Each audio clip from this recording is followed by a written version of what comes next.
শুভ দুপুর বন্ধুরা, রান্না করছি রুই মাছের ঝোল। এই যে মাছগুলো ভেজে রেখেছি, এবার জিরে ফোড়ন দিয়ে আলুগুলো ছেড়ে দিলাম। এবার আলুটাকে সুন্দর করে ভাজা ভাজা করব।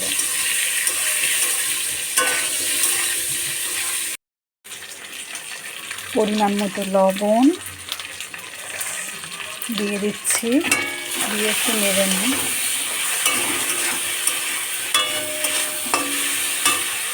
তারপর দেব হলুদ। আমি একদম সিম্পলভাবেই করছি। এই প্রসেসে আমি ছোটোবেলার থেকে আমার মাকে দেখেছি রান্না করতে রুই মাছের ঝোল। আমি সেম প্রসেসেই করে নেব। তবে আমার মা নামানোর আগে এর মধ্যে, এই মাছের ঝোলটা নামানোর আগে এর মধ্যে জিরে, ধনে, শুকনো লঙ্কা, তেজপাতা বাটা দিয়ে নামায়। কিন্তু আমি শুধু জিরে আর শুকনো লঙ্কা বাটাই দেবো, বেশি রিচ করব না।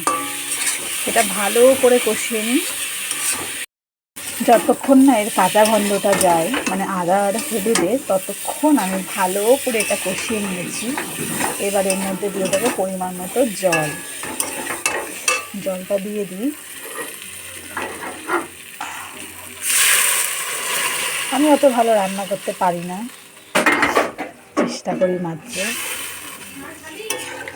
এবার এটা ফুটতে থাক, দেখা হচ্ছে একটু পরে।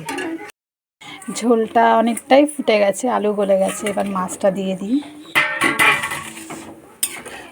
মাছটা দিয়ে আর একটু ফুটিয়ে নামিয়ে দেব। হয়ে গেছে প্রায় মাছের ঝোলটা। দিয়ে দিলাম এই বাটা মশলাটা, জিরে আর শুকনো লঙ্কা। ব্যাস কমপ্লিট। হালকা একটু ফুটলেই নামিয়ে দেব। এই মশলাটা দেওয়ার পরেই না মাছের ঝোলের টেস্টটা হচ্ছে আসল বেরিয়ে আসে, ফোটে আর কি। এবার আমি নামিয়ে নেব এটা। এদিকে ভাত ছিল, আমি গরম বসিয়ে দিয়েছি, কারণ পাশের বাড়িতে বালক সেবা আছে, ছেলের ওখানে ইনভাইট আছে। তা এই ভাতটুকু ছিল সকালে, এটা আমি গরম করে নেব। আমি এটা খেয়ে নেব। আবার রাত্রিবেলা এই যে অল্প, আমি কিভাবে ভাত গরম করি সেটাও দেখাই আজকে।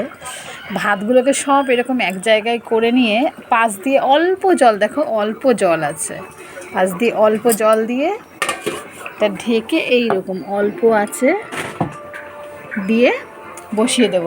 তারপর যখন চটপট করে ফুটবে, দ্যাট মিন্স চটপট করে আওয়াজ আসবে, দ্যাট মিন্স গরম হয়ে গেছে, বুঝলেন? আর এই যে মাছের ঝোলটাও আমার কমপ্লিট।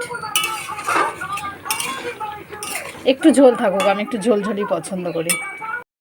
এই যে আমি নামিয়ে নিয়েছি, কমপ্লিট হয়ে গেছে আমার সিম্পলভাবে রুই মাছের ঝোল। তোমাদের কেমন লাগলো ভিডিওটা প্লিজ আমাকে জানিও, কমেন্ট করে, লাইক করো, ভালো লাগলে শেয়ার করো, আর আমার পাশে থেকো, আর প্লিজ ফলো করে দিও।